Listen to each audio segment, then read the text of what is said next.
대한민국 국민 10명 중 4명이 월세로 살아가는 시대가 왔습니다. 이제 월세는 선택이 아닌 현실이 되었죠. 통계청 자료에 따르면 전체 가구의 38%가 월세 거주자입니다. 여러분도 그중 한 명이신가요? 월세 100만 원이면 1년에 1200만 원, 10년이면 무려 1억 2천만 원을 집주인에게 주는 겁니다.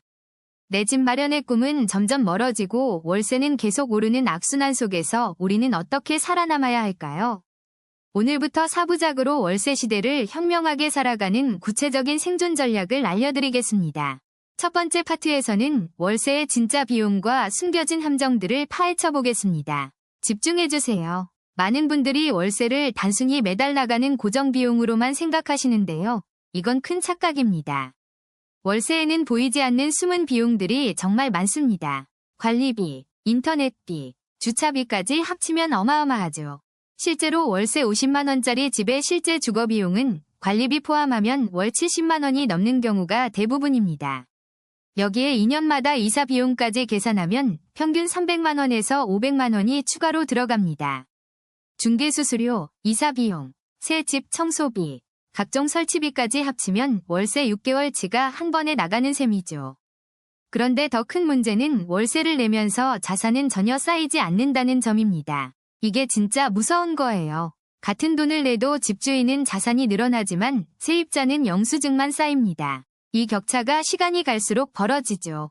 10년 동안 월세로 1억을 썼다면 집주인의 자산은 그만큼 늘었지만 내 통장 잔고는 그대로입니다. 그렇다면 월세 계약할 때 반드시 체크해야 할 핵심 포인트들은 무엇일까요? 지금부터 알려드립니다. 첫째, 등기부등본을 반드시 확인하세요. 집주인이 진짜 소유주인지, 대출은 얼마나 있는지 꼭 봐야 합니다. 근저당이 보증금보다 많다면 절대 계약하면 안 됩니다. 집주인이 파산하면 보증금을 못 받을 수 있어요. 둘째, 전입신고와 확정일자를 계약 당일에 바로 받으세요. 하루라도 늦으면 우선순위에서 밀릴 수 있습니다. 확정일자는 주민센터나 인터넷으로 간편하게 받을 수 있으니까 귀찮다고 미루지 마시고 당일에 처리하세요. 셋째, 특약사항을 꼼꼼히 읽어보세요. 여기에 불리한 조건이 숨어있는 경우가 정말 많습니다. 수리비 부담 주체, 중도 해지 조건, 월세 인상 한도 등이 명확하게 적혀 있는지 반드시 확인하셔야 합니다. 넷째, 집 상태를 사진과 동영상으로 꼼꼼하게 기록해두세요. 나중에 보증금 분쟁 시 증거가 됩니다. 벽지 얼룩, 바닥 스크래치, 곰팡이 흔적까지 입주 전 상태를 날짜가 찍히게 촬영해서 보관하세요. 다섯째, 관리비 항목을 세부적으로 확인하세요. 어떤 비용이 포함되고 평균 얼마나 나오는지 물어보세요. 관리비에 난방비가 포함인지 별도인지, 수도세는 어떻게 부과되는지 미리 알아야 예산 계획을 세울 수 있습니다. 여섯째, 집주인의 연락처를 여러 개 확보하세요. 급한 수리가 필요할 때 연락이 안 되면 정말 난감합니다. 휴대폰, 집전화, 이메일, 카카오톡까지 다양한 연락수단을 확보해두면 나중에 문제 해결이 훨씬 수월합니다. 일곱째, 주변 시세를 미리 조사하세요. 같은 동네 비슷한 평수의 월세가 얼마인지 알아야 바가지 않습니다. 부동산 앱이나 직방, 다방 같은 플랫폼으로 최소 10개 이상의 매물을 비교해보시면 적정 가격을 알 수 있어요. 여덟째, 계약서 작성 시 집주인 신분증을 꼭 확인하고 사본을 받아두세요. 사기 예방의 기본입니다. 신분증과 등기부등본의 이름이 일치하는지, 대리인이라면 위임장과 인감증명서가 있는지 확인하세요. 아홉째, 월세 자동이체는 계약서에 명시된 날짜에 정확히 이체되도록 설정하세요. 연체는 불이익이 큽니다. 하루만 늦어도 연체료가 붙을 수 있고 반복되면 계약 해지 사유가 될 수 있으니 자동이체로 안전하게 관리하세요. 열째, 전세보증보험이나 월세보증보험 가입을 고려해보세요. 보증금을 지키는 마지막 안전장치입니다. 보험료는 좀 들지만 집주인이 보증금을 못 돌려줄 상황에 대비할 수 있어서 안심하고 살 수 있습니다. 지금까지 월세 계약 시 반드시 체크해야 할 10가지 핵심 사항을 알려드렸습니다. 꼭 기억하세요. 다음 파트에서는 월세를 줄이는 구체적인 협상 기술과 숨은 지원금 받는 방법을 알려드리겠습니다. 월세 시대를 현명하게 살아가는 방법, 계속해서 함께 알아가요. 구독과 좋아요 부탁드립니다. 그렇다면 이제 본격적으로 월세 부담을 줄일 수 있는 구체적인 방법들을 알아보겠습니다. 첫 번째 전략은 바로 정부 지원 제도를 최대한 활용하는 것입니다. 청년 월세 지원 사업은 만 19세부터 34세까지 청년들에게 매월 최대 20만 원을 지원합니다. 신혼부부라면 신혼희망타운이나 행복주택 같은 공공임대주택을 적극 알아보세요. 시세보다 30% 이상 저렴한 월세로 살 수 있어 연간 수백만 원을 절약할 수 있습니다. 주거급여 제도도 놓치지 마세요. 소득 기준만 맞으면 월세의 상당 부분을 지원받을 수 있습니다. 두 번째 전략은 월세를 전세로 전환하거나 보증금 비율을 높이는 방법입니다. 전세자금 대출을 활용하면 낮은 이자로 목돈을 마련해 월세 부담을 크게 줄일 수 있습니다. 버팀목 전세자금 대출은 연 1점대 금리로 최대 3억 원까지 빌릴 수 있어 실질적인 도움이 됩니다. 만약 전세 전환이 어렵다면 보증금을 올리고 월세를 낮추는 협상을 시도해보세요. 보증금 1천만 원을 올리면 월세를 약 5만 원에서 7만 원 정도 낮출 수 있습니다. 세 번째 전략은 월세 세액공제를 꼭 챙기는 것입니다. 연말정산 때 월세 세액공제를 신청하면 연간 최대 90만 원까지 돌려받을 수 있습니다. 총급여 7천만 원 이하 무주택 세대주라면 월세의 10%에서 12%를 공제받습니다. 월세 100만 원이라면 연간 120만 원 정도를 세금으로 환급받을 수 있다는 계산이 나옵니다. 네 번째는 지역을 전략적으로 선택하는 방법입니다. 같은 생활권이라도 역세권에서 조금만 벗어나면 월세가 20% 이상 저렴해집니다. 대중교통이 잘 되어 있다면 역에서 도보 15분 거리도 충분히 고려해볼 만합니다. 신도시보다는 구도심의 재개발 예정 지역을 노려보는 것도 좋은 전략입니다. 다섯 번째는 계약 시기를 전략적으로 선택하는 것입니다.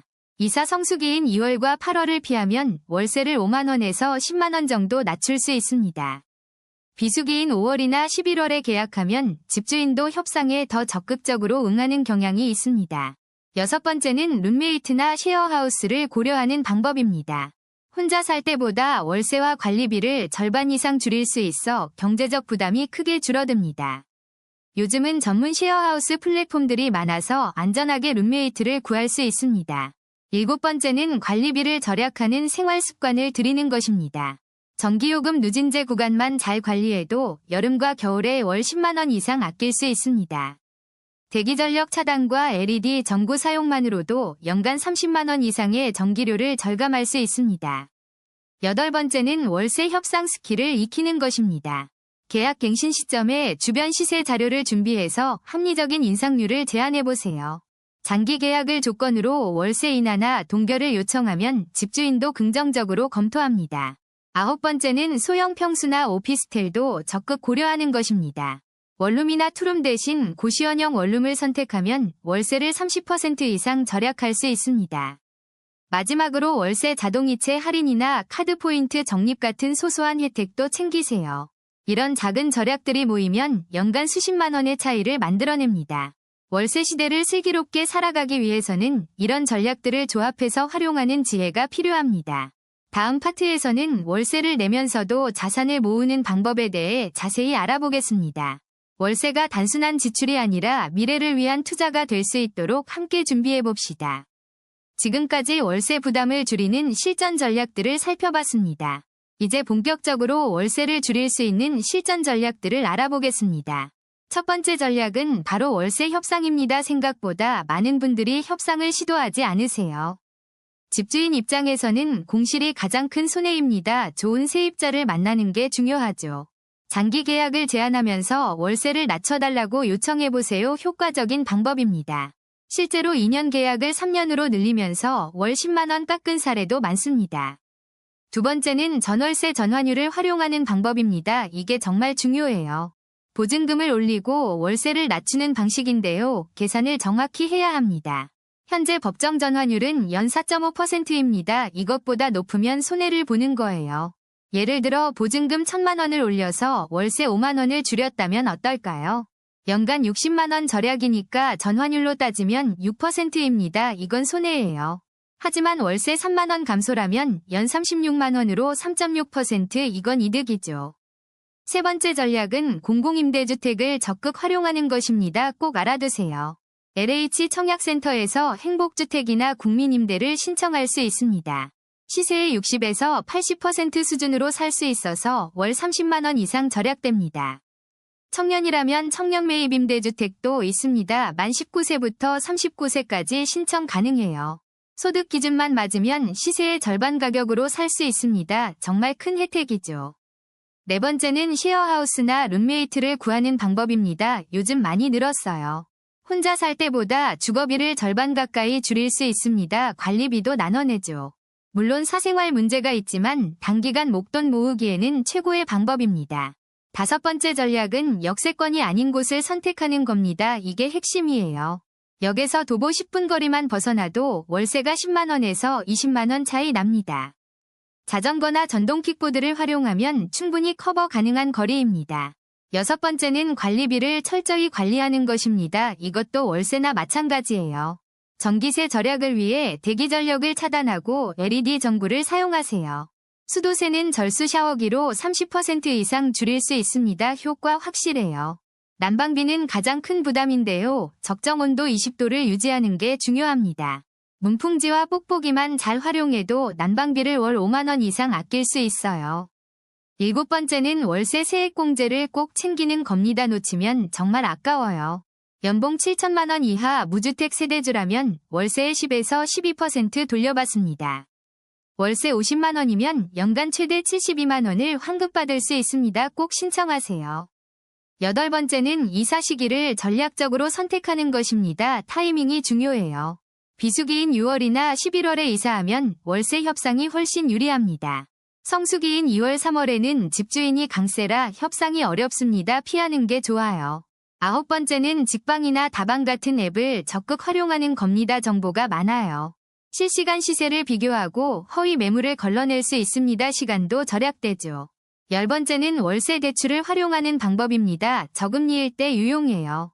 버팀목 전세자금 대출로 보증금을 마련하면 월세를 크게 줄일 수 있습니다. 금리가 연 1.8에서 2.4% 수준이라 부담이 적습니다. 조건 확인하세요. 이렇게 실전 전략들을 잘 활용하면 월 30만 원 이상 절약할 수 있습니다.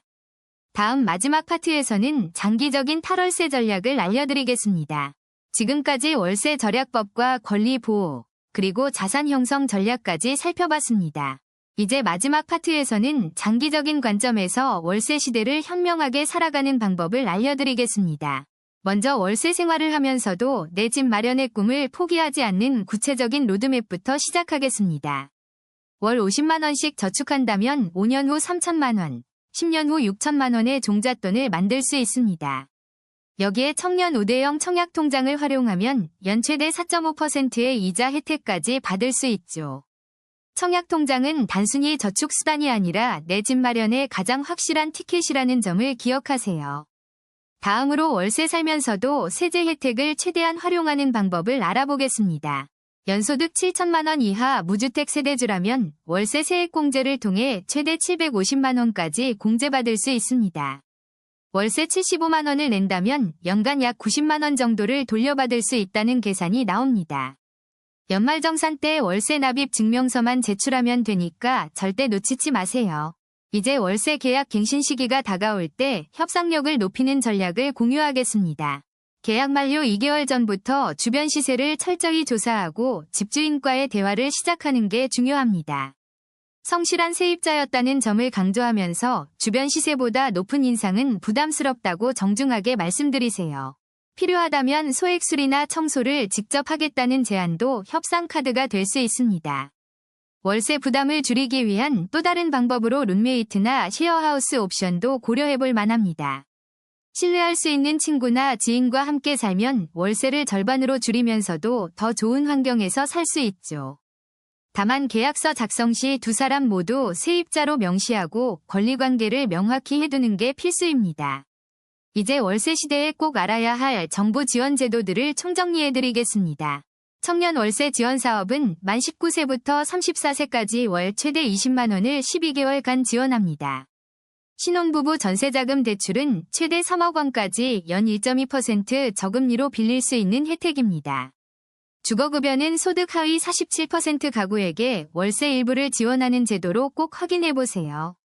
이런 제도들은 신청하지 않으면 아무도 알려주지 않으니 적극적으로 알아보는 자세가 필요합니다. 월세 생활 중 비상 상황에 대비하는 재정 관리 방법도 중요합니다. 최소 3개월치 월세와 생활비를 비상금으로 확보해두면 갑작스러운 실직이나 사고에도 대응할 수 있습니다. 이 비상금은 절대 건드리지 않는 별도 계좌에 보관하고 정기적으로 점검하는 습관을 들이세요. 장기적으로 월세에서 벗어나기 위한 5년 플랜을 구체적으로 세워보는 것도 좋습니다. 1년차에는 지출 최적화와 저축 습관 확립, 2년차에는 신용관리와 청약 준비에 집중하세요. 3년차부터는 소액 투자를 시작하고 4년차에는 대출 자격을 점검하며 5년차의 실제 매매를 검토합니다. 이렇게 단계별로 목표를 설정하면 막연한 꿈이 아니라 실현 가능한 계획이 됩니다. 월세 시대를 살아가는 우리에게 가장 중요한 건 결국 마인드셋입니다. 월세는 실패가 아니라 현재 상황에서 최선의 선택일 수 있다는 점을 인정하는 게 첫걸음입니다. 작은 실천들이 모여 큰 변화를 만든다는 믿음으로 하루하루 꾸준히 노력해 나가세요. 여러분의 월세 생활이 더 나은 미래를 위한 준비 기간이 되길 바라며 이 시리즈를 마치겠습니다. 지금까지 전국민 월세 시대 생존법이었습니다. 여러분의 주거 안정을 응원합니다.